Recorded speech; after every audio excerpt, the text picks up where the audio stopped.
ಚೆನ್ನಾಗಿದೆ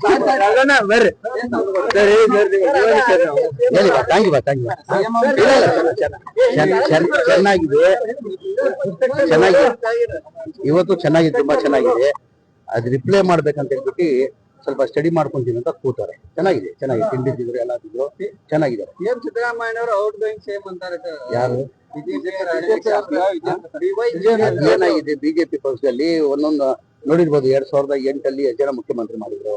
ಆಮೇಲೆ 2019 ಎಷ್ಟು ಜನ ಮುಖ್ಯಮಂತ್ರಿ ಆಗಿದ್ರು. ಅವ್ರು ಏನ್ ತಿಳ್ಕೊಂತಾರೆ, ಅವ್ರ ಪಕ್ಷದಲ್ಲಿ ಮೂರು ಮುಖ್ಯಮಂತ್ರಿಗಳು ಬದಲಾವಣೆ ಆಗ್ತಾರೆ.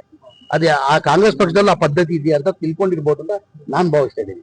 ಏನಕ್ಕಂದ್ರೆ ಬಿಜೆಪಿಯಲ್ಲಿ ನೋಡಿರ್ಬೋದು, ಮೊದಲೇ ಬಾರಿ 2008 ಯಡಿಯೂರಪ್ಪ ಆದ್ಮೇಲೆ ಜಗದೀಶ್ ಶೆಟ್ಟರ್ ಆದ್ರು.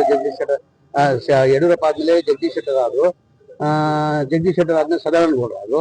ಮೊನ್ನೆ ಯಡಿಯೂರಪ್ಪ ಆದ್ರು, ಬಸವರಾಜ ಬೊಮ್ಮಾಯಿ ಆದ್ರು. ಅವ್ರು ಏನ್ ತಿಳ್ಕೊಂಡವ್ರಂದ್ರೆ ಆ ಪಕ್ಷದಲ್ಲಿ ಆ ಪದ್ಧತಿ ಇದೆ, ಕಾಂಗ್ರೆಸ್ ಪಕ್ಷದಲ್ಲಿ ಆ ಪದ್ಧತಿ ಅಂತ. ನಮ್ಮಲ್ಲಿ ಆತರ ಇಲ್ಲ.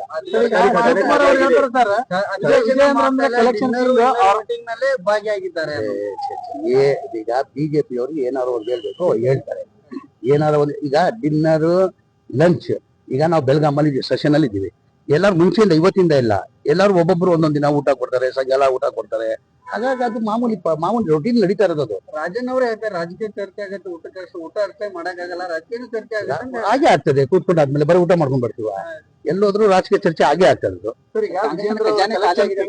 ಅವರಪ್ಪ ಇಳಿಬೇಕಾದ್ರೆ ವಿಜೇಂದ್ರ ಕಾರಣ ಅಂತ DCM ಅವರು ಆರೋಪ ಮಾಡಿದ್ರು. ಯಾರು? ಅಂದ್ರೆ ವಿಜೇಂದ್ರ ಅವರೇ ಆಗ್ಬೇಕಾದ್ರೆ ವಿಜೇಂದ್ರ ಅವರೇ ಕಾರಣ. ಅದಕ್ಕೆ ನಾನು ಏನ್ ಹೇಳಲ್ಲ.